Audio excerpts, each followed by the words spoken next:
6월 27일 저희들에게 주시는 하나님 말씀 요한복음 20장 1절로 20절까지 말씀입니다.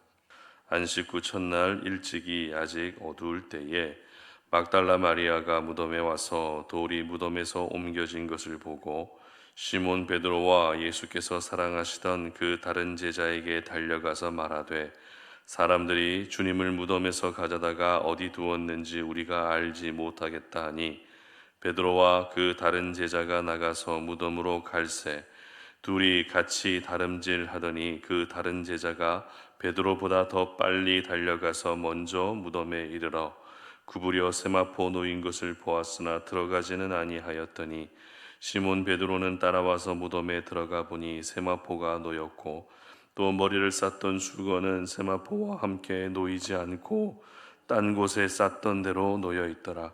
그때야 무덤에 먼저 갔던 그 다른 제자도 들어가 보고 믿더라. 그들은 성경에 그가 죽은 자 가운데서 다시 살아나야 하리라 하신 말씀을 아직 알지 못하더라. 이에 두 제자가 자기들의 집으로 돌아가니라. 아멘.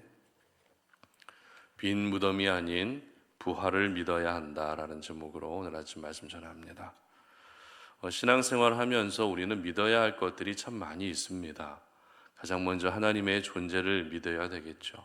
그리고 하나님 이 세상을 창조하신 사실도 믿어야 되고, 그리고 예수님께서 나를 위해 대신 십자가에서 돌아가셨다는 사실도 믿어야 됩니다. 그리고 성경에 기록된 과학적으로 설명하기 어려운 여러 가지 기적과 사건들도 믿어야 됩니다. 믿음이란 믿어지는 것만 믿는 것이 아니죠.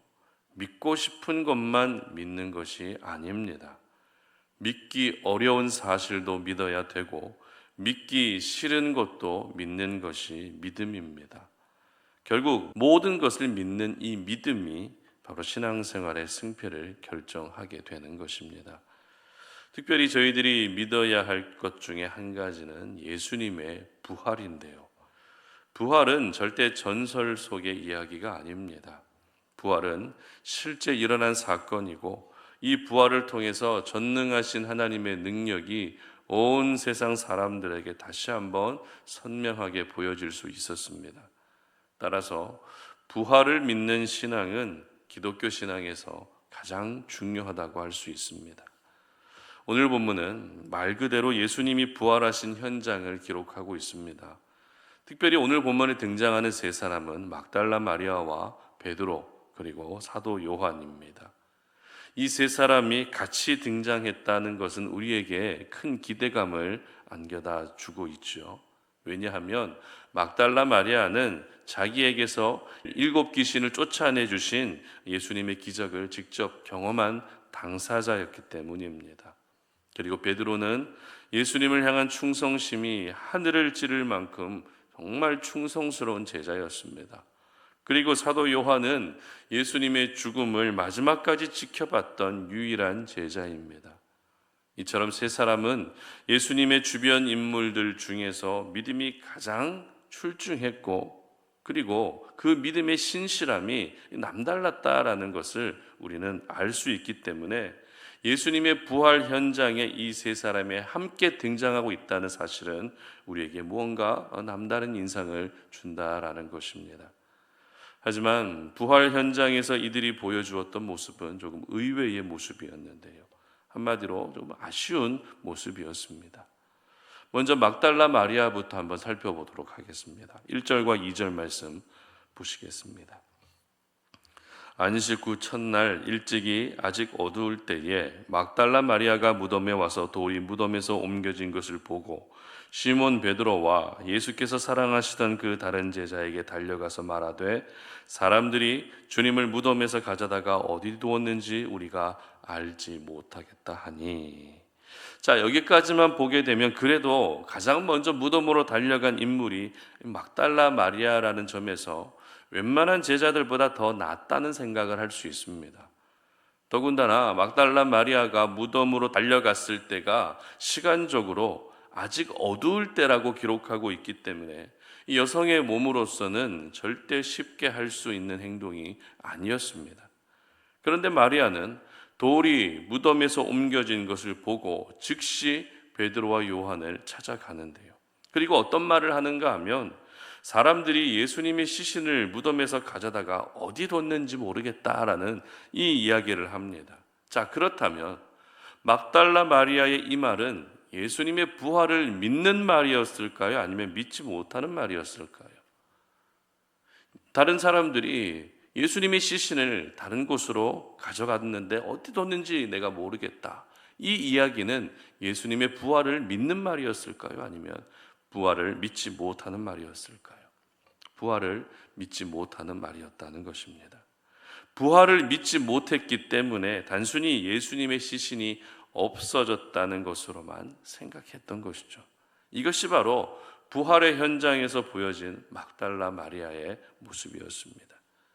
그리고 다음으로 살펴볼 인물은 베드로입니다. 베드로는 막달라 마리아에게 예수님의 시신이 없어졌다는 이야기를 듣고 즉시 무덤으로 향합니다. 이것만 봐도 베드로의 충성심과 정의감을 한눈에 확인할 수 있는 부분입니다.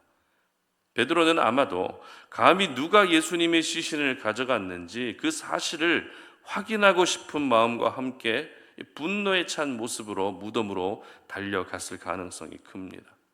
지금까지 보여주었던 베드로의 모습이 워낙에 다혈질적이고 감정이 앞선 부분이 많았기 때문에 충분히 이렇게 생각할 수 있다는 것이죠.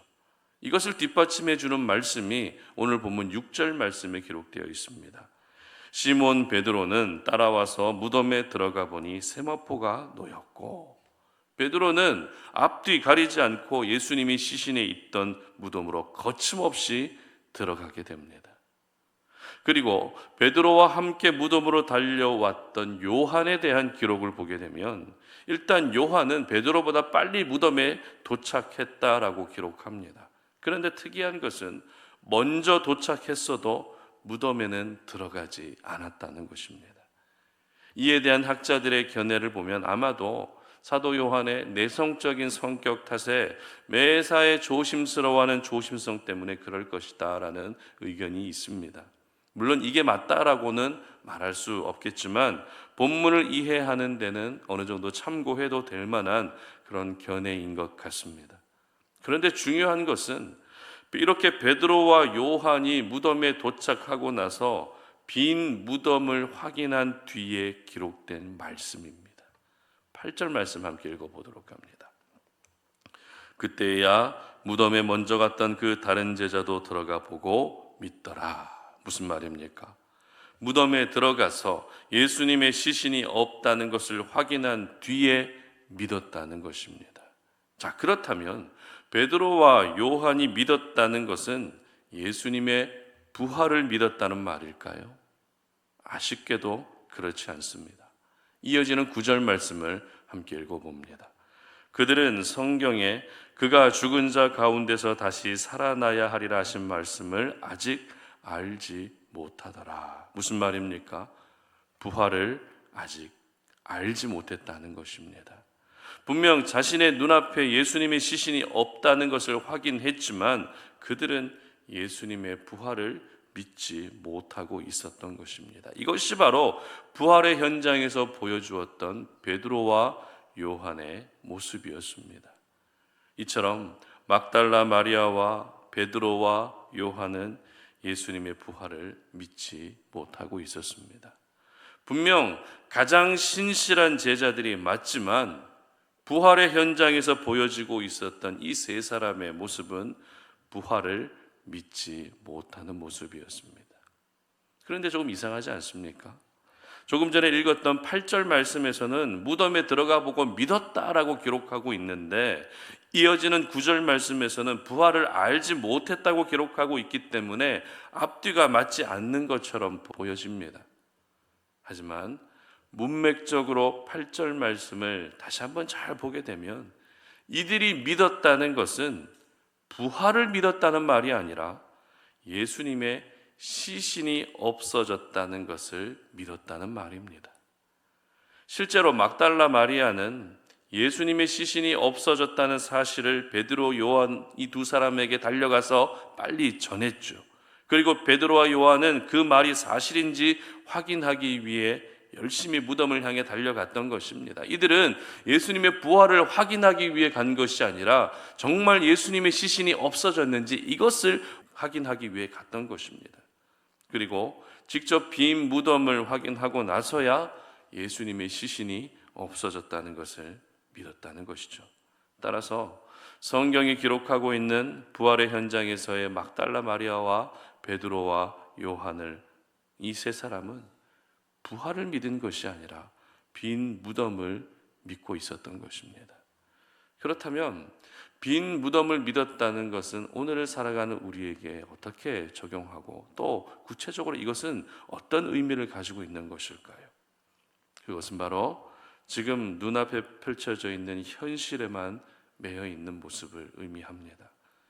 예수님의 시신이 없어졌다는 현실만 보고 그 현실에 눈이 가려져서 감히 부활을 생각조차 못하는 연약한 신앙이 바로 빈 무덤을 믿는 신앙인 것입니다. 이러한 신앙은 말 그대로 비어있는 신앙일 뿐입니다. 믿음이라고 말은 하지만 내실은 전혀 없고 아무 능력도 경험할 수 없는 비어있는 믿음밖에 되지 않는 것입니다. 여러분, 진정한 믿음의 능력은 빈 무덤에 머물러 있던 시선이 부활을 바라볼 때 나타나는 것입니다. 진정한 믿음의 능력은 지금 현실에만 머물러 있던 내 시선이 역전의 은혜를 바라볼 때 나타나게 되는 것입니다. 그러므로 오늘 이 아침에 우리가 기도할 때에 기도해야 될 제목은 하나님, 내가 빈 무덤을 믿는 것이 아니라 부활을 믿는 믿음이 되게 하여 주시옵소서. 이 기도가 필요합니다. 죽음의 권세마저도 이기신 부활의 능력이 내 삶의 전 영역에 걸쳐서 나타나게 하여 주시옵소서. 이 기도를 반드시 올려드릴 수 있어야 되는 것입니다. 여러분, 빈 무덤에는 예수님이 더 이상 계시지 않습니다. 빈 무덤을 믿는 것은 예수님을 믿는 것이 아닙니다. 예수님은 부활하셨기 때문에 부활을 믿는 것이 예수님을 믿는 것입니다. 우리는 오늘을 현실이라는 이 상황 속에서 살아가죠. 현실 안에서 땀을 흘리고 현실 안에서 지치기도 합니다. 현실 안에서 울고 웃는 것이 바로 우리의 삶입니다. 이러한 우리의 삶이 바로 빈 무덤을 향해 달려간 제자들의 모습이라 할 수 있습니다. 분명 우리는 빈 무덤을 향해 달려갈 수는 있습니다. 그러나 무덤이 비어 있다라는 것을 확인했다면 이제는 부활을 믿는 것이 오늘 우리에게 요구되는 하나님의 마음이고 믿음인 것입니다. 그러므로 현실이라는 시간 속에서도 현실을 뛰어넘어 일하시는 부활의 예수님을 믿을 수 있기를 바랍니다. 그래서 죄를 이기시고 사망을 이기신 부활의 능력이 오늘도 여러분의 삶의 모든 시간들마다 충만하게 임할 수 있기를 주님의 이름으로 축복합니다. 함께 기도하겠습니다. 살아계신 하나님, 오늘도 우리가 하나님의 말씀을 통해서 우리에게 주시는 생명의 그 은혜를 또 기억합니다.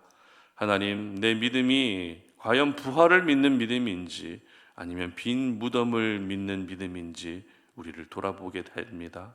하나님, 빈 무덤에는 예수님이 더 이상 계시지 않습니다. 그렇기 때문에 빈 무덤을 향해 있던 우리의 시선이 부활하신 예수님을 바라볼 수 있는 시선으로 옮겨질 수 있도록 도와주시옵소서.